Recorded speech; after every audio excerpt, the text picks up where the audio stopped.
Welcome to Creative Piecemeal. I'm Tammy Takeishi, a board-certified music therapist. Join me each week as a new guest from across the fine and creative arts spheres shares struggles, triumphs, laughs, words of wisdom, and more in authentic, thought-provoking, and inspiring interviews. Hello and welcome to Creative Piecemeal. Today I am with Art Bell. He is a writer and former television executive known for developing and launching Comedy Channel, later known as Comedy Central, while at HBO, and as president of Court TV, overseeing daily live courtroom coverage and the production of hundreds of hours of original true crime television series, documentaries, and movies. His memoir, Constant Comedy: How I Started Comedy Central and Lost My Sense of Humor, was a finalist in the 2020 Best Book Awards in both the memoir and business categories. Bell has written short stories, nonfiction, and satire, which have been published in several journals, including Lowestoft Chronicle, Aethlon, the Journal of Sports Literature, the Ocotillo Review, Fiction Southeast, and more. And he has a new book coming out, What She's Hiding. It's his first novel, a thriller. It says here, for readers of Harlan Coben and Laura Dave, a gripping modern-day noir thriller featuring a hotshot lawyer unexpectedly drawn into a web of violence and intrigue by the ex-wife he hasn't spoken to since their bitter divorce. So, sounds really exciting. I have not had a chance to read it yet, but I do like thrillers. Interestingly, I like reading them over the summer because I feel like it just sort of spices up a summer day. You know, that's just me. I'm kind of weird like that. But before we jump into your book, I would love to start at the origins. You know, what did you major in college, and how did you find yourself developing Comedy Central? And then, of course, how did you end up pivoting to writing? All good questions. I'm going to correct you on one thing. My book is out. Oh. Yeah. You probably got an old version of my bio or whatever it was you were reading from. Yeah, the book's out, and I'm proud of it. Yeah, sure. Let's talk about me. I went to a small college on the East Coast and majored in economics and English. And my first job out of college was as an economist in Washington, D.C., and I was working on very complex mathematical models for the EPA and Department of Energy and doing some other work for the private sector. And that was really fun. And I was working with very smart people, and it was quite a time. But I decided not to pursue economics any further after a few years because it meant going back to grad school and becoming a professor. I'm not sure I was really cut out for that. So I went to business school thinking that would enable my pivot to the entertainment business, which is what I wanted to do. And that's because I always liked comedy and theater and music and all that other stuff and wanted to get into that and figured an MBA would be helpful. Nobody told me an MBA would not be helpful, especially in the television and film industry. Nevertheless, I got my MBA. And I went to work at CBS, which was like working at the post office, terribly boring. You know, it's just a big corporation. Nothing really happened there, and I got bored. So a friend of mine called me and said, "Hey, I'm working at HBO.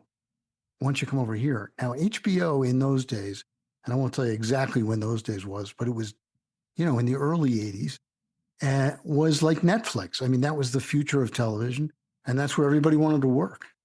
So I took a job there. And also in finance, as it turns out, that was my entree. But quickly got into some other areas. And along the way, I started pitching my idea for a comedy network. What I really wanted to do when I came out of business school was work at a comedy cable channel, but there wasn't one. And it was really confusing to me because it was a weather channel, it was a news channel, it was a sports channel. And all those channels were starting up in the 80s.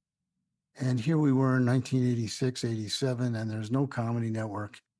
So I pitched it as much as I could, and everybody told me I was absolutely crazy. It would never work. And I actually pitched it to the head of HBO programming. Now, that was a tough moment for me because I was very junior in the organization. And she spent about 20 minutes telling me what a terrible idea it was and why an all-comedy network would never work.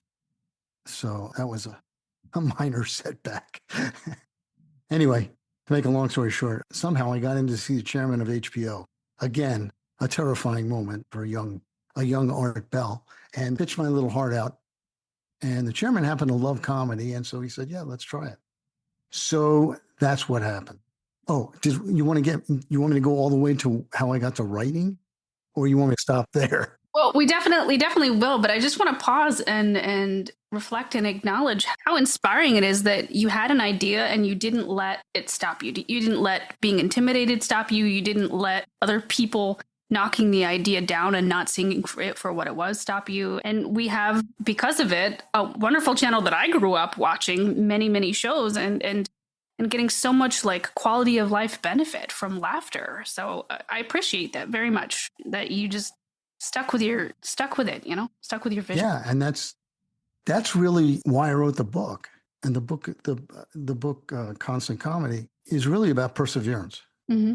But, I was young and really convinced that it was a good idea, that somebody was going to do it. When you have an idea and somebody's going to do it, you just keep pushing because you figure it might as well be you. Mm-hmm. So that's how it happened. Yeah. And so many great life lessons derived from that, whether someone wants to pitch a comedy channel or someone wants to break out and start something new for themselves or move across the country or whatever, like so many things you can derive from this. That's right. And you know what? You're braver when you're young. You don't have a mortgage. You don't have kids. Well, in my case, I didn't have a mortgage or kids at the time. And they're more willing to take chances. And that's what makes the world particularly interesting and enriches the world with great art, music, and television. So I stuck it out until somebody said yes. And I'll tell you one more piece of that. One of the reasons I wrote the book is because younger people like yourself, always admired Comedy Central, and they'd say, "Wow, Comedy Central, it's a great channel." But they thought of it as always having been there, like CBS, NBC, and ABC. And the fact is, it took a lot of people, a lot of hard work to get it up and running. And the first year, it was a colossal failure. I mean, I went to work every day expecting to be fired and expecting the channel to be shut down because we got terrible reviews. I mean, my mother actually called me early on and said, my friends watched it and they said it's not funny. And it's about the worst phone call you can get, right? But again, persevered. And ultimately we got over the hump and it worked. And that's a story. Yeah. And of course, since then, you've dipped your toe into fiction writing, What She's Hiding, a thriller out now by Ulysses Press and distributed by Simon & Schuster. But has this been a story that's sort of always been bouncing around in your brain, or what's the story behind the story? That is really entirely the opposite of what this story is. Memoir was was a good place for me to start writing because I've been telling the stories about my life, as we all do. You tell stories about your life. So writing memoir is a matter of writing them down. Now, that said, I did take some courses at Sarah Lawrence Writing Institute, which were incredibly helpful. I mean, I always marvel at how teachers can really make a difference in your performance. And I'm talking about tennis coaches, suddenly you get better at tennis after a few lessons. I mean, it just, and piano, I took a lot of piano lessons. And all of these teachers, I mean, I really admire them because they make you better at whatever you're doing. So anyway, I got better at writing memoir, and I wrote a lot of memoir and got some published. And then I wrote the book, sort of accidentally, Constant Comedy.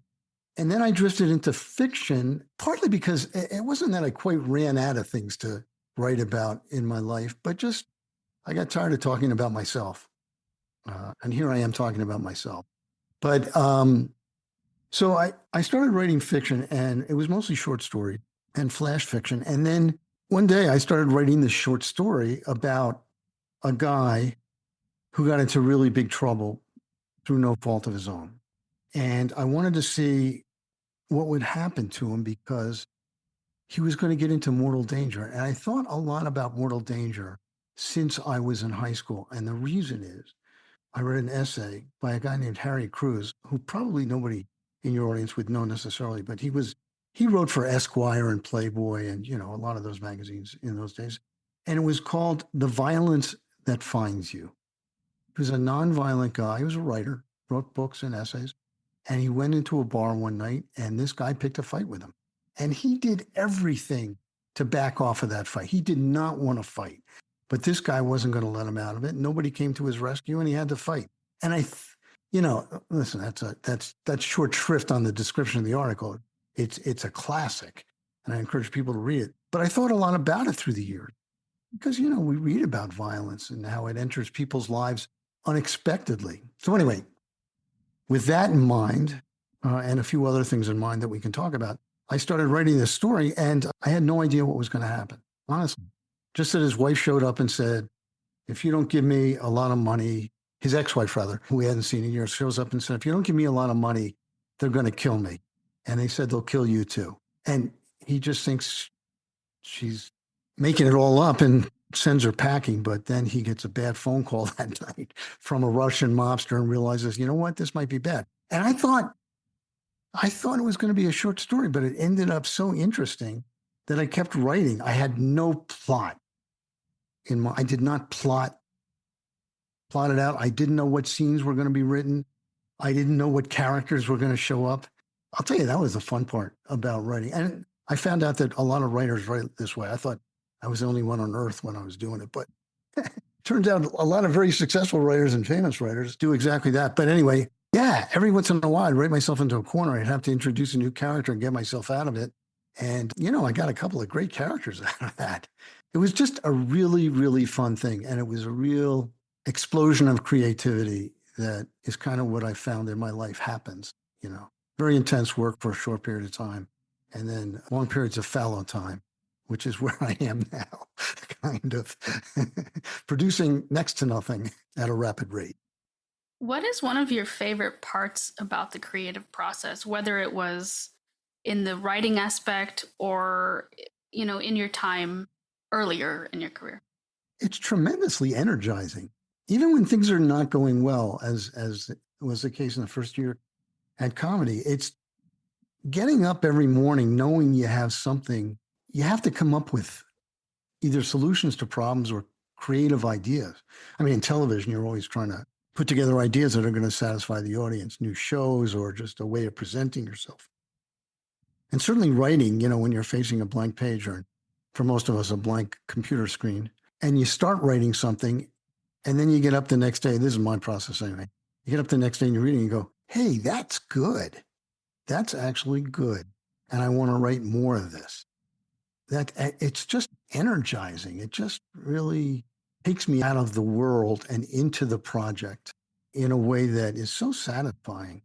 I mean, sometimes I make myself a cup of coffee and put a cookie next to me and I start writing. And then like a couple hours later, I haven't had any of the coffee or the cookie because I've been so absorbed in what I was doing. I mean, it's like, I guess athletes call it being in the zone. Just tremendously satisfying. No, I completely understand. Like when you're in the zone and you're excited and everything's cooking and you're crafting characters and your things are weaving together and people are speaking to you in your head. It's great, right? It's like thrilling. Yes, it is great. And it is thrilling. There is one more aspect of it, and that is the performance piece of it. I write for myself primarily and my wife secondarily. She's always been my best reader and editor. And I love it when she says, wow, that, I like this scene or I like this character. And it's not just her ultimately. No, the book is out now. I've gotten good reviews for the most part, and I'm very proud of that. And when people say, hey, I like your book, that's just, that just makes me feel so good. And it was the same for me in television, putting together a show or a documentary or some comedy that people really enjoyed made me feel good, made me feel proud of myself, not in an egotistical way, just in a way that made me think, okay, I'm doing something that's worthwhile. Is there a part about the creative process that you don't like? Yeah. Okay. So let's take right this minute, for example. Everybody likes the book. I just did a book club and the book club liked the book and they said, hey, so what's going to happen in the sequel? And my editor said, are you working on the sequel? And my publisher said, you really have to do a sequel. We told Simon & Schuster that this is the first in a series. So, I'm really wondering who's going to write the sequel. I imagine it's me, but the part of the process that I'm in now is just sort of sitting there saying, I don't know what I'm going to do. I love that there's two characters that emerge in the book who everyone agrees, including me, are great characters. They're just really great characters. And it would be fun to see what their next adventure is. But I don't know what their next adventure is. And my publisher's just like, figure out some crime that they have to investigate or something. It's not really that easy. Maybe it was for some people. One thing about my book that we haven't gotten into is that it's a little noirish. I loved noir as a kid, and I discovered it in high school, to be fair. But it really affected me in a lot of ways, and we can talk about that. But I look at some of the output, the variable output of those people or writers in general. Harper Lee, one and done, basically. I mean, I guess she wrote a second one. But Dashiell Hammett did not write a lot of stuff, interestingly. And nowadays, you see it both ways. You see some of the great mystery and thriller writers pumping out 1 to 2 a year. Man, that's great. And I've talked to some of them, I knew some of them. When I was at Court TV, I tried to put together, this is true, a show based on talking to writers of mysteries and thrillers. And I really did that because I wanted to meet, Kellerman and Michael Connelly and all the guys I love to read. And I did get to meet them and talk to them about it. But these are guys who write, 1 or 2 books a year. How do you do that? I don't know. Do you do that? I mean, I used to, because I don't have anything published, but I love writing, like, for me. And, when I was really in the thick of it, I would be writing almost every day for 3 or 4 hours. And, I would pump out, like, on average 2 fiction books. But, I feel like you got to work up to it, because the first one took me like 5 years to just finish. And then after you get over that mountain, it was always like, just rolls, Boy, I hope you're right. I hope you're right. Writing, the process of writing that I learned about is the fact that writers, or me anyway, but other writers I've spoken to, you're kind of writing all the time, whether you're sitting at your computer or not. I mean, you're going, I find myself constantly thinking about what I'm going to write, or how I'm going to write it, or how I'm going to write a scene, or picking up some information that might be useful to me in the future, and doing that. That's really the mode I'm in right now. And it's kind of fun. And I'm about to take a vacation in Europe for a couple of weeks. And I've committed to sitting down when I get back, because my writing guru says, look, I said to him, I don't know if the magic can happen twice. And he said, yeah, the magic will happen. You just got to sit down and start writing, and then the magic will happen. But I haven't done it yet. So when I come back from Europe, I will start writing, and we'll see what happens. The good thing is just go with the flow. Like, you can sit there, and if nothing happens on day 1, that's okay. Nothing wrong with that. Oh, I know. I mean, I like the idea that you write for 3 hours every day. I talked to Walter Mosley once. I ran into him in a hotel lobby, unfortunately, because I stopped him and started talking. And I spent about, 4 minutes with him, mostly telling him what a great writer he is. But he said he writes every day for 3 hours, come hell or high water. I said, really? Family tragedy. He says, yeah, 3 hours. And, I find that admirable. It's not me. I can't do that. I mean, sometimes I'll write a lot.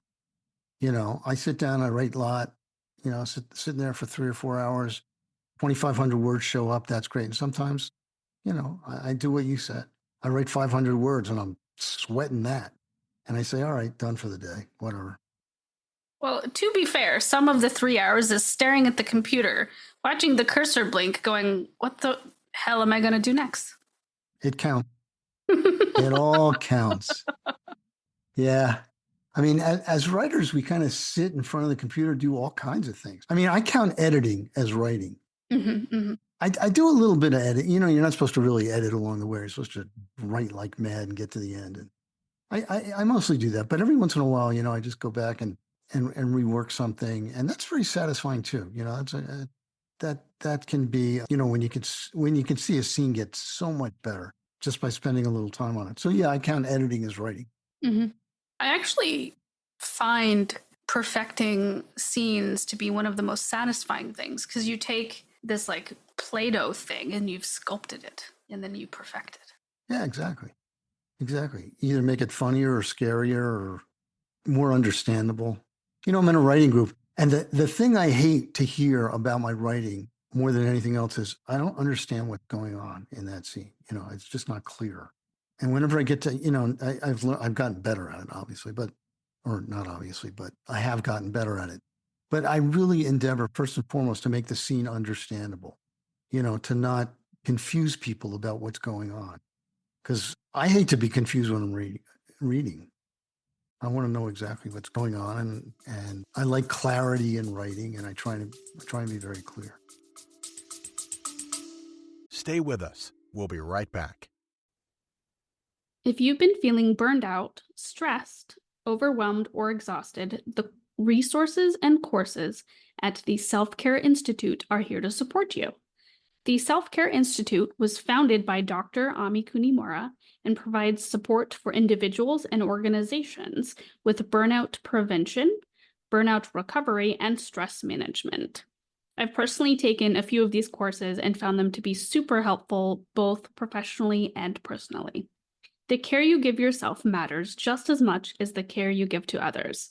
But if self-care is difficult for you, you're not alone.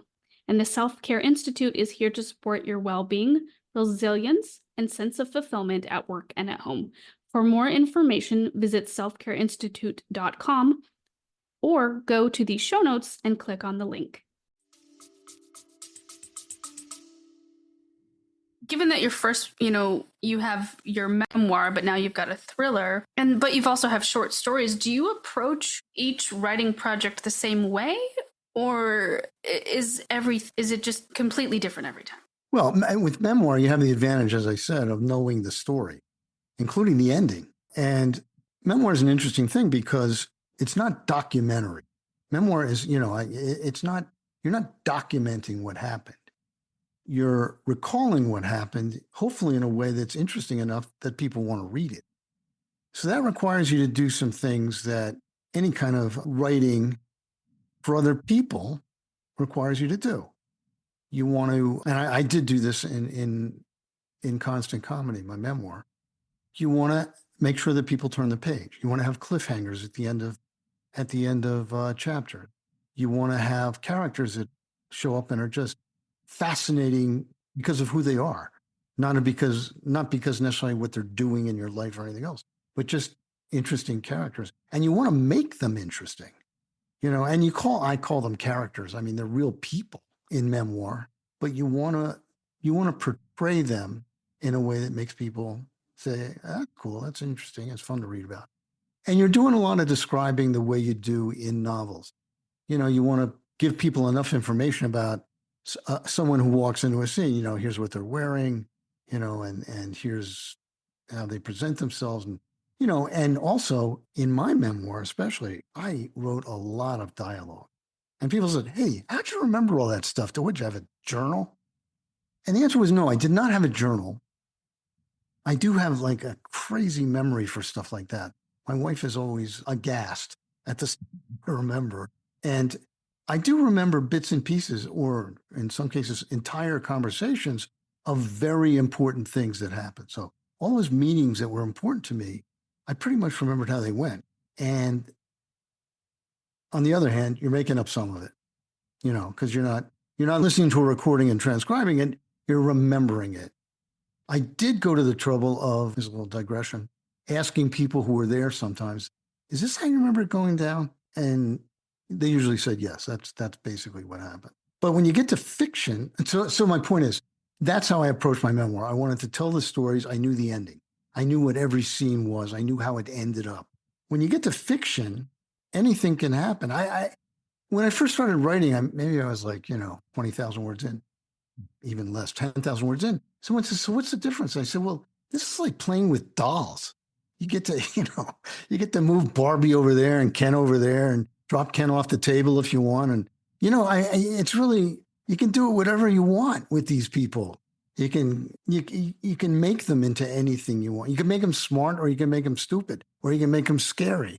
And so to me, it was like, this is a playground. This is really fun to pretend what's going to, and, that something's happening, and to sort of explore what can happen next. So that was the difference, obviously, to me, that I'm making it up as I go along. But you've probably heard from some writers, "Oh, the character wrote themselves." And I always used to scoff, character did not write themselves. You wrote the character. And then I was writing and I said, hey, this character is writing himself. I mean, it was like I was writing his memoir, the memoir of the main character. His name is Henry.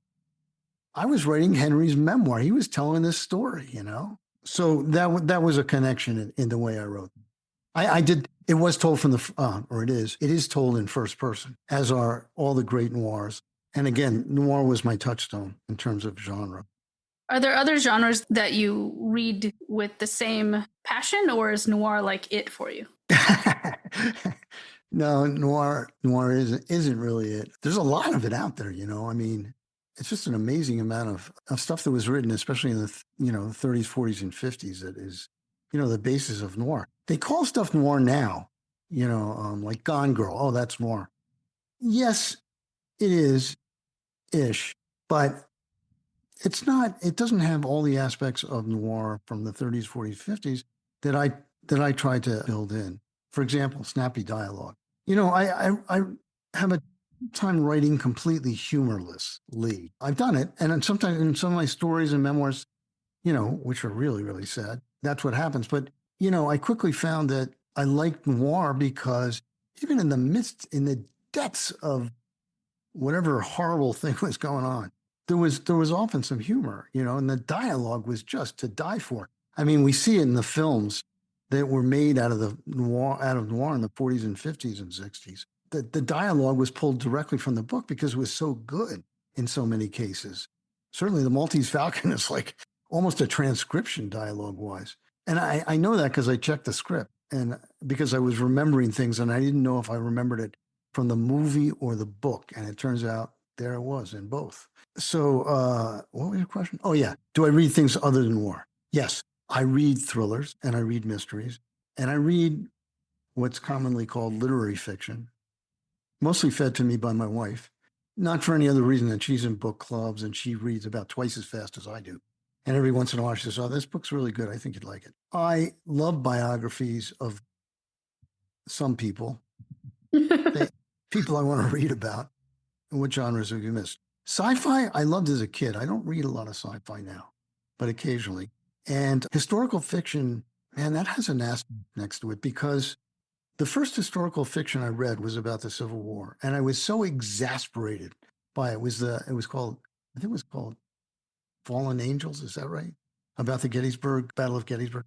Anyway, I was exasperated because I didn't know what was true and what was made up because it was historical fiction. So then I turned to reading a whole mess of stuff, nonfiction, about the Civil War and about the people in the Civil War. I became a great Lincoln addict. There's so many books on Lincoln. I certainly didn't read all of them, but I read a lot about Lincoln. I really kind of fell in love with the guy. But so historical fiction sometimes rubs me the wrong way. So I don't read a lot of it, but every now and then I find some historical fiction that's very appealing, usually about some lesser character or smaller incident. I'm not really big on the whole Hillary, what's her name? Mandel. Is that her? The historical, she writes this, she's still alive? Historical fiction about, the kings and queens of England. I just, it's just not my thing. I hate fantasy. And I'm not a big romance guy, even though one thing that I learned about noir, and I really thought a lot about as I was writing the book, is that so many of these noir novels are love stories. They're romances. It's about the hero falling in love, often for the wrong woman or a bad woman. And Maltese Falcon's a great example about that. I don't know if you read The Maltese Falcon or saw the movie. Heard of it, haven't read it. Oh my gosh. I'm just going to make your day right now. You got to read it and you got to see the movie, both classics. But anyway, in The Maltese Falcon, spoiler alert, maybe I shouldn't tell you. Anyway, the hero falls for the wrong gal for all kinds of reasons. And that happens in so much of the noir that and that's where femme fatales showed up, these women who turned out to be really bad and sometimes ended up, killing people. So yeah, I built romance into my novel because I enjoyed that aspect of noir. But the modern, just romances. Did I cover everything? What did I miss? I feel like you've definitely covered every genre there. Yeah. Pivoting a little bit, is there a movie or TV show that is one of your favorites? And what does it reveal about you? And bonus question, does it influence any of your writing? Well, okay, so I've believed for a long time, since I was in college, that film and television has had a tremendous impact on the way novels are written now. And there was a lot of studying done on that in the 50s and 60s because, film and television was really coming into its own. And people started noticing that novels were becoming kind of filmic, using a lot of film technique, pans and fades and dissolves and, all the terms. And I actually studied that for a little while. So the short answer is I think everybody is influenced by everything that they've come across in their lives, especially anything that has anything to do with storytelling. My storytelling was mostly influenced, aside from reading. I mean, we all get storytelling out of reading. And we also get storytelling out of telling stories. For me, it was telling funny stories when I was younger. I liked doing that, making people laugh. And then writing funny stories and satire. I did that in high school and college. The part of my career that really taught me storytelling was working with documentary filmmakers. I mean, it was just amazing that they had to take, real life is not built with beginnings, middles, and ends and interesting characters and good guys and bad guys. But documentary filmmakers have to craft a story out of real life, and I was always amazed at how they did that. So I learned a lot about pacing and smaller climaxes and larger climaxes and cliffhangers. And, cliffhangers are big in television because, and we all know this, because we have commercial breaks and fewer now, I guess, with the streaming. But, in the old days, those television shows were made to keep people around through the commercial break. And they had to really end at places that were cliffhangers, kind of. I mean, I use that term generally, not literally that, a terrifying moment, what's going to happen, but just enough to say, I wonder what's going to happen next. So those are really what I got out of film and television, those things. And did you ask about my favorite television show? Yeah, if you happen to have a favorite movie or TV show, or one of your favorites, or even a comfort one. In my life? Okay, I'm going to go with Get Smart. Do you know that show? I do, yeah. Yeah, it was a terrible movie that they made a few years ago. But Get Smart is one of the brilliant sitcoms ever, and I think it'll be very hard to surpass it. Mel Brooks and what's his name? I just forgot his name. Came up with the idea and wrote when they were playing pool that they were going to write a satire about basically James Bond, which was popular that day in those days, and do it in television. And they did it, and it was done so cheaply. I mean, you look at those productions; they were horrifyingly bad.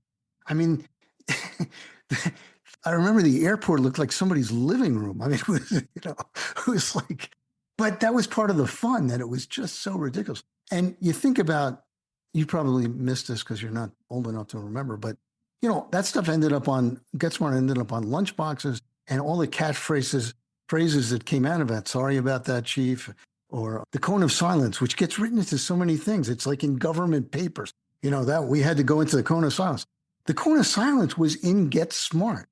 And it was this cone of silence that actually came down, this plexiglass thing that came down because Max said, Chief, we have to go to the Cone of Silence because this is very, very important. And Chief says, oh, all right. And the Cone of Silence comes down, and it never worked. And Max would say, so the thing is, and Chief would go, what? And they did that gag maybe 1,000 times, and it worked every time. It's just the most brilliant comedy. Anyway, is that enough of that? I turn my kids onto it too, and they still watch it over and over, and they're like in their 30s. Well, 29 and 30. I was wondering, in terms of your book, What She's Hiding, what are you hoping people get out of it? Well, first and foremost, as I said, I've always been a big fan of performance. I mean, this is really, if you write a book and nobody reads it, what happened? Not much. I know that's a terrible thing to say because I know not every book that's written gets read, and it's enjoyable to write a book. But I want people to be first and foremost entertained, and secondly, to think about a few things, And for me, one of the big things was about the romance, how men and women interact now, in contrast with how the noir writers of the 40s, 50s, and 60s wrote about, especially women. We know that things have really changed.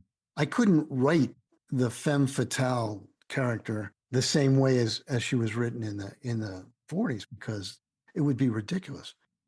Secondly, I wanted to put strong women into it, like hero women. Like, women weren't usually the people that kind of saved the day. And I wanted to have a strong female character. And I wanted people to think about that, think about the fact that, it's not always the hero that's important. And I know, look, lots of books get written like that, but that's some of what it is. And the other thing is, I wanted people to think about their own relationship. There's actually 3 relationships that this guy has in the book, 3 women. The third one's not a physical relationship. They're not lovers, but, you can tell that he's kind of fallen for this private detective that he's working for. She's not fallen for him, and she's a strong character. And so I wanted to think about the relationships between men and women now in those situations, and how they evolve. And also the code of ethics, when you fall in love with your best friend's girlfriend, which is something my editor said never happens. And I thought, man, well, I don't know where you're living. So let me just tell you a quick story about why I think some of it became really interesting. The first scene, as I pointed out, was a guy, a lawyer, and his ex-wife walks in, and she's a bad person. And she walked out on him years ago, and he hasn't seen her since. And some of the book goes on from there to kind of recount the relationship. And she was trouble from the beginning, And a lot of people ask, well, wait a second. How would a smart guy like that fall for, someone who's obviously so, really big trouble? And so at this book club I was at recently, one guy says, I was reading the book and I thought, how did this really smart guy fall for this horrifyingly bad woman who is trouble? And then he said, and then I realized I did that in my life once. And then all the guys in the room went, yeah, I did. And all the women said, well, I went out with some really bad guys. So it's a part of life that sometimes we don't even want to remember. But sometimes you fall in love with somebody who's, really not a good person. And you have to get your way through that. And you have to recognize why you fell in love with this bad person. What attracted you to this bad person? And I think for my main character, it was really about the fact that she was exciting in some ways. She was adventurous. She took chances in ways that he didn't. And he was attracted to that. Anyway, that's what I like to think that people are thinking about when they're reading my book. And also what they would do in violent situations. Again, that was inspired by that essay. And the main character, Henry, finds himself, literally, with a gun to his head. What does that feel like for most, we see it on television, but what does it feel like? And what do you do? I'm looking forward to reading it. Thank you. I sold one book today. No, I'm kidding. I hope I sold more, but I'm glad that my description of it is enticing. Oh, very much, very much. Oh, good. I did want to ask before I let you go, how did your life in the creative arts turn out different than you imagined? It's a question that takes me by surprise, because I'm not sure what I imagined my life would be. When you're younger in school and in college, you think about your life in terms of career. What am I going to do with myself? And in that regard, it turned out pretty much the way I wanted it to, in that I worked in the television business ultimately. And actually, I did enjoy working as a consultant, as an economist for a while. And I do enjoy writing. Okay, so here's the difference. I didn't think I'd ever write a novel. I did not think I'd ever write a novel. Did I think I would work as an executive in television? I hoped so. I really thought that would be fun, and I wanted to do that. But if you asked me 5 years ago, was I ever going to write a novel, I'd probably say no. And final question, and take all the time you need, but in your own words, what does living a creative life mean to you? Well, to me, it means constantly exploring your own humanity and humanity, really kind of looking inward and outward and trying to make sense of it. And one of the ways to make sense of it is to portray it. That's what I think, a lot of my life was about, was looking at the world and seeing what was interesting or funny or stupid about it. And then thinking about myself and my experiences and how that could inform my creativity. Excellent. Sounds like a life well lived so far. So far. Yeah, no regrets. Excellent. Well, Art, thank you for being on the show. Listeners, please check the show notes for where you can find his books, Constant Comedy, How I Started Comedy Central and Lost My Sense of Humor, as well as his first thriller, What She's Hiding, out now. And as always, thanks for listening. Thanks for listening to Creative Piecemeal. We hope today's episode left you feeling inspired. This podcast is independently created and produced by the host, Tami Takaishi. More details about today's guest can be found in the show notes, along with links to the podcast's socials, merch store, and ways to support arts organizations AHA Broadway and New Normal Rep, both near and dear to Tammy's heart.